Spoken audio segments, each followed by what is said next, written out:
حضرت علی رضی اللہ عنہ کے ارشادات: محسن کا شکر ادا کرو اور شکر گزار پر احسان کرو۔ دین خزانہ ہے اور علم اس کا راستہ ہے۔ کسی کے ایمان کا اندازہ اس کے وعدوں سے لگاؤ۔ بھلائی کی خواہش برائی کی خواہش کو برباد کر دیتی ہے۔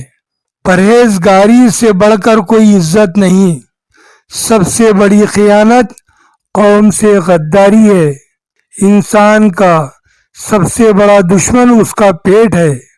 دنیا کی سب سے بڑی غریبی بے عقلی ہے۔ ذلت اٹھانے سے بہتر ہے کہ تکلیف اٹھاؤ۔ بڑی دولت عقل اور بڑی مفلسی بیوقوفی ہے۔ جھگڑے میں کودنا بہت آسان ہے لیکن نکلنا بہت مشکل ہے۔ عقل کامل ہو جائے تو گفتگو گھٹ جاتی ہے۔ خوش بخت کو آخرت کا اور بدبخت کو دنیا کا غم ہوتا ہے۔ دوسروں کے حال پر غور کرنے سے نصیحت حاصل ہوتی ہے۔ کمینے کا سب سے بڑا احسان یہ ہے کہ وہ دکھ نہ دے۔ ولادت موت کی قاصد ہے۔ عجلت کا نتیجہ ندامت ہے۔ تحمل کا سلامت ہے۔